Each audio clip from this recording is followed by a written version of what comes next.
Saudara, dan tema kita pada hari ini adalah jangan takut dan ciut. Haleluya. Hari-hari ini dengan pandemi COVID-19 virus, banyak orang stres, banyak orang putus asa, banyak orang bingung, banyak orang mudah goyah, banyak orang mulai takut, banyak orang mulai ciut, banyak orang mulai frustrasi, banyak orang mulai sudah tidak punya akal yang sehat, saudaraku. Kenapa demikian? Karena bukan hanya penyakitnya yang ditakutkan, tetapi hari ini banyak orang sedang berteriak lapar, saudaraku. Berteriak, kira-kira sanggupkah kita bertahan hidup untuk hari besok? Sebab bayangkanlah, perusahaan-perusahaan merumahkan karyawannya.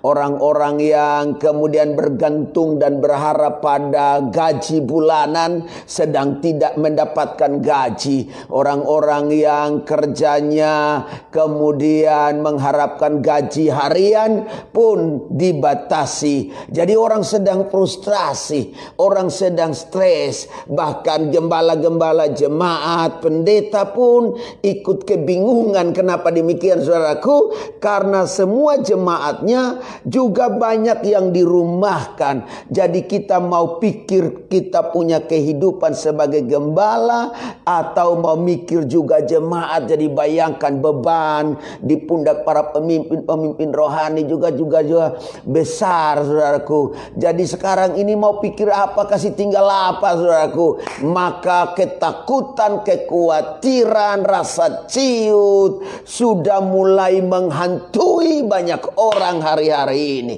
Tetapi firman Tuhan pada hari ini yang saya beri tema, jangan takut dan ciut. Haleluya. Saya percaya walaupun keadaan model kayak apapun, keadaan dan situasi berubah dengan drastis seperti apapun, kondisi keadaan begitu mencemaskan seperti apapun, tetapi yang kita tahu, ketika ada Tuhan beserta dengan kita, maka di sana ada jalan keluar, di sana ada mujizat, di sana ada sumber kekuatan dan jawaban bagi setiap kita. Kejadian pasal 15 ayatnya yang pertama. Kemudian datanglah firman Tuhan kepada Abraham dalam suatu penglihatan. Janganlah takut, Abraham, akulah perisaimu, upamu sangat besar. Nah, saudaraku, firman Tuhan ini bukan pertama kali kepada Abraham. Abraham sering mendapatkan pesan firman Tuhan, tetapi kali ini bunyinya luar biasa. Jangan takut, saudaraku. Kenapa demikian? Karena pada pasal sebelumnya yang kita sudah pelajari di hari kemarin, bahwa Abraham pergi menyelamatkan dan mengambil kembali setiap tawanan yang dibawa oleh Raja Kedorlaomer yang membawa semua jarahan dari Sodom dan Gomora, di mana Lot tinggal, dan termasuk Lot dan seisi rumahnya dibawa untuk menjadi tawanan, dan Abraham harus pergi dan mengambil kembali. Dan itu satu hal yang sangat tentu menakutkan Abraham, sebab Abraham ada di negeri orang asing. Sementara ada persekutuan raja-raja asing untuk menghancurkan, bahkan kemudian bisa saja menghantui Abraham. Dan ini menakutkan. Tentu Abraham juga goyah, saudaraku. Siapa yang kemudian persoalan dan tantangan datang dan kemudian tidak meresponnya. Dalam hidup kita tentu ada pergumulan, ada penderitaan, ada persoalan, pergumulan yang begitu berat, dan masa kita santai-santai saja, Anda cuek-cuek bebek aja, nggak ada itu. Pasti dia mikir. Dan dalam keadaan yang demikian, maka datanglah firman Allah kepadanya. Apalagi semua janji firman Allah belum ada yang mulai digenapi, saudaraku yang dikasihi Tuhan. Dan pesan itu bilang begini, jangan takut, akulah perisaimu, Akulah perisaimu bicara, Allah yang bertanggung jawab memberi pertolongan. Haleluya. Akulah perisaimu bicara, Allah sumber harapan. Allah menjadi sumber penjagaan yang kuat dalam bahaya maut yang mematikan. Akulah perisaimu, Allah sedang menjamin Abraham bahwa dialah Allah yang dapat membungkam kebingungan saat seni kehidupan mulai menyiksa kita. Bukankah hari-hari ini kita sedang berhadapan dengan seni kehidupan yang sedang siksa pikiran kita, yang sedang siksa batin kita, yang sedang siksa seluruh sendi-sendi kehidupan kita. Ada banyak hal yang kemudian kita sedang pikirkan hari-hari ini. Rasanya seperti orang sedang menyiksa hidup kita. Rasanya seperti terjadi sebuah penyiksaan. Betapa tidak kita sedang mengalami banyak masa sulit yang ada. Pikir bagaimana caranya bisa keluar dari pandemi, bisa melewati pandemi. Pikir bagaimana bisa makan, bisa minum, bisa bertahan hidup untuk hari esok. Semua seni kehidupan yang mulai menyiksa pikiran, menyiksa setiap sendi kehidupan kita. Aku percaya Allah yang menjadi perisai berkata, Dia yang membungkam kebingungan itu. Saat kita bingung, di sana ada jalan keluar. Jadi izinkan Tuhan mengintervensi pikiran kita yang terbatas. Izinkan Tuhan mengintervensi seluruh sendi kehidupan kita. Yang aku tahu bahwa Allahku berkata, serahkanlah kuatirku padamu, karena Dia yang memelihara dan bertindak. Sedangkan burung di udara Tuhan pelihara. Bagaimana Tuhan tidak pelihara kita, ciptaan yang mulia dan berharga ini? Dialah perisai kita. Allah berkata kepada Abraham, jangan takut, akulah perisaimu. Dan kemudian dia berkata lanjut, upahmu akan sangat besar. Bicara apa? Ada jaminan kepastian untuk hal yang jauh lebih baik. Barangkali hari-hari ini orang bilang begini, sudah sulit makan, gak akan mungkin bisa mengharapkan yang baik. Tetapi ketika Tuhan berkata jangan takut, upahmu sangat besar, maka ada jaminan kepastian untuk hal yang lebih baik. Gereja kami GBI Double C Jemaat Gregoreo pada tahun 2020 adalah kabar baik selalu ada. Dan rasanya kabar baik itu hanya di angan-angan, hanya sekedar saja, hanya datang dan pergi sesukanya. Tapi yang ku tahu itu adalah janji Tuhan. Apapun keadaannya, kabar baik selalu ada bagi kita. Itulah kepastiannya. Upahmu akan sangat besar bicara, tidak ada ruginya hidup dalam tuntunan Tuhan, walaupun kadang harus sangkal diri. Haleluya. Abraham untuk mendapatkan janji Allah, dia harus sangkal diri. Sangkal dirinya, dia harus tinggalkan negerinya. Dia harus tinggalkan semua kenyamanan yang ada di Ur Kasdim. Melakukan sebuah etapa perjalanan panjang yang dia belum tahu di mana negeri itu ditunjukkan, disediakan baginya. Dengan sebuah harapan besar dan janji besar yang sudah Tuhan firmankan baginya. Sementara janji itu sampai pada ayat yang kita baca ini belum terjadi. Haleluya. Dan ini tentu bikin frustrasi. Inilah yang disebut dengan penyangkalan diri. Tetapi bagi Abraham, dia tidak kemudian berkata rugi ada dalam tuntunan Tuhan. Kadang ketika persoalan datang, kita mulai bilang begini, kok jadi rugi ya ikut Tuhan ya? Kok rugi ya hidup dalam tuntunan Tuhan ya? Kok Tuhan gak bela-bela ya? Kok Tuhan tidak beri jalan keluar lah? Jadi kita mulai anggap rugi ikut Tuhan. Dengar ini baik. Gak ada yang rugi ketika kita ikut Tuhan dalam tuntunannya. Haleluya. Nah, jangan takut dan jangan ciut. Karena apa? Haleluya. Ini yang saya mau bicara bagi kita pagi hari ini adalah jangan takut dan jangan ciut. Karena apa? Jadi kita tidak perlu takut dan ciut dalam hidup ini.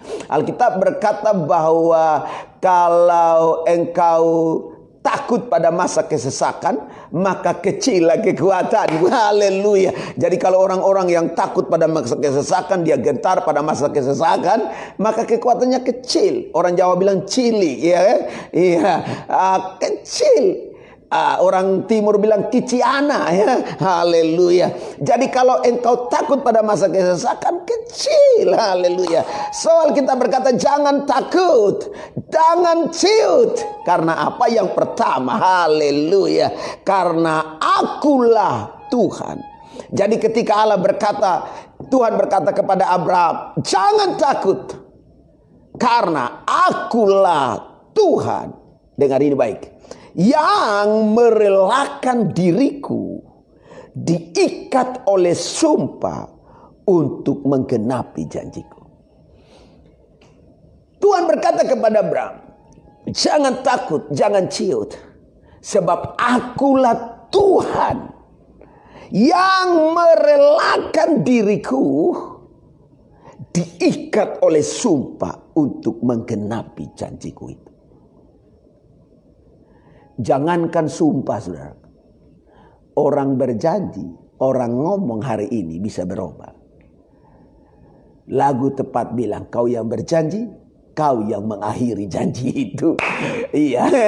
Banyak orang janji kalau engkau butuh sesuatu, engkau butuh pertolongan, datang.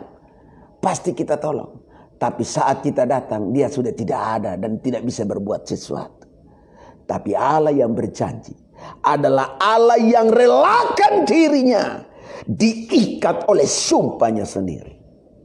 Allah yang bersumpah, dia Allah yang bertanggung jawab dengan sumpahnya. Haleluya. So jangan takut, jangan ciut, apapun keadaan. Mungkin kita berkata begini, kira-kira saya bisa lewati nggak pandemi ini? Saya berkata kalau bersama dengan Tuhan pasti, kalau belum waktunya. Lalu kira-kira kita bisa bertahan hidup gak? Allah ikat dirinya dengan sumpah bertanggung jawab atas setiap janji perkenanan firman-Nya bagi kita. Baik bagi Abraham dan semua janji firman-Nya. Janji berkat pemeliharaan. Janji firman-Nya, keluar dari negerimu, aku akan buat engkau Abraham menjadi bangsa yang besar. Dan akan memberi negeri kepada engkau menjadi kepunyaan. Walaupun belum tergenapi, tapi dia masih ikat dirinya dengan sumpah itu. Yang kedua, jangan takut, jangan ciut. Bicara apa? Karena akulah Tuhan, kata Tuhan kepada Abraham, yang tidak lupa dengan firman-Ku. Allah tidak pernah lupa dengan firman-Nya. Allah tidak pernah lupa dengan apa yang sudah dibicarakannya, yang sudah diomonginnya. Dalam hidup kita sebagai manusia, kadang kita suka lupa. Haleluya. Kita baru ngomong, kita sudah lupa. Kita baru ngomong, kita sudah lupa. Kita baru ngomong, kita sudah lupa. Kadang orang jengkel dengan itu. Kenapa? Orang frustasi, orang capek dengar kita omong. Karena kita sudah terlalu banyak omong, tetapi kita tidak pernah menggenapinya. Gak ada realitasnya, saudaraku. Jadi orang bilang, omong doang, omong kosong. Allah tidak pernah omong kosong. Haleluya. Manusia bisa omong kosong. Allah tidak pernah omong kosong. Manusia bisa lupa apa yang sudah diomonginnya, yang sudah disampaikannya. Allah tidak pernah lupa dengan firman. Allah tidak pernah omong kosong. Haleluya. Jadi mari, karena Allah tidak pernah omong kosong, dia tidak pernah lupa dengan apa yang dikatakannya. Maka harapkan perkataan Allah yang menjadi sumber kehidupan bagi kita dalam hari-hari hidup kita berjalan. Yang ketiga, yang terakhir, kenapa Allah berkata kepada Abraham, jangan takut. Yang kemudian saya jadikan ini menjadi tema kita pada pagi hari ini dalam program Hidupi Firman, Pujian dan Doa setiap hari adalah jangan takut, anciut. Kenapa? Karena akulah Tuhan, kata Allah, kata Tuhan kepada Abraham, yang dapat dipercayai, tidak perlu diragukan, dan yang tidak ingkar janji dalam apapun. Dia Tuhan yang masih bisa dipercayai. Banyak orang tidak bisa dipercayai hari-hari ini, tapi dialah Tuhan yang dapat dipercayai. Banyak orang diragukan hari-hari ini, tetapi dia Tuhan yang tidak bisa diragukan. Dia Tuhan yang memang tidak dapat diragukan. Ya, haleluya. Dia Tuhan yang tidak dapat diragukan. Dalam setiap apa yang menjadi pesannya, janji. Dan dia tidak pernah ingkar janji. Haleluya. Dia Tuhan yang dapat dipercayai. Tidak dapat diragukan. Dan tidak pernah ingkar janji. Doa saya, apapun keadaannya, ada Tuhan beserta dengan kita. Hormat saya dari tempat ini, dan berkat Tuhan melimpah bagi setiap jemaat Tuhan, sahabat, rekan, orang tua, gembala jemaat, pendeta yang ikut menyaksikan program ini dan ikut mendengar renungan firman Tuhan yang singkat dan sederhana hari ini. Saya percaya saudara, Bapak Ibu diberkati Tuhan. Amin, amin. Haleluya. Hanya Tuhan jawaban dalam hidup kita. Jangan takut. Tuhan Yesus memberkati kita. Amin. Izinkan saya berdoa bagi setiap kita. Haleluya. Allah Bapa, dalam nama Tuhan Yesus Kristus, ketika ketakutan datang menderah, maka kemudian firman Tuhan datang untuk menyelesaikannya. Maka Alkitab berkata, jangan takut, akulah perisai, upahmu sangat besar. Dan hari ini kami bersyukur, memasuki hari baru, kami tidak perlu takut. Pandemi boleh ada, persoalan resesi ekonomi bisa saja mendera, tetapi yang kami tahu bersama dengan Tuhan yang memberi firman-Nya bagi kami hari ini, jangan takut. Ada Tuhan sebagai perisai dan upah besar, ada jaminan bagi hidup kami. Dan kami tidak perlu takut, sebab Allah kami, Allah yang mengikat dirinya dengan sumpahnya sendiri. Allah kami adalah Allah yang tidak pernah lupa dengan apa yang dijanjikannya. Allah kami adalah Allah yang dapat dipercayai, Allah yang tidak dapat diragukan, Allah yang tidak pernah ingkar janji, Allah sumber jawaban bagi kami. Dalam berkat nama Tuhan Yesus, yang sakit disembuhkan, yang lemah dikuatkan, yang bimbang diterangi jalan-jalannya, yang putus asa, yang khawatir diteguhkan kembali. Dalam nama Yesus, mujizat, jalan keluar dan jawaban kemenangan menyertai kita semua. Haleluya, haleluya. Amin.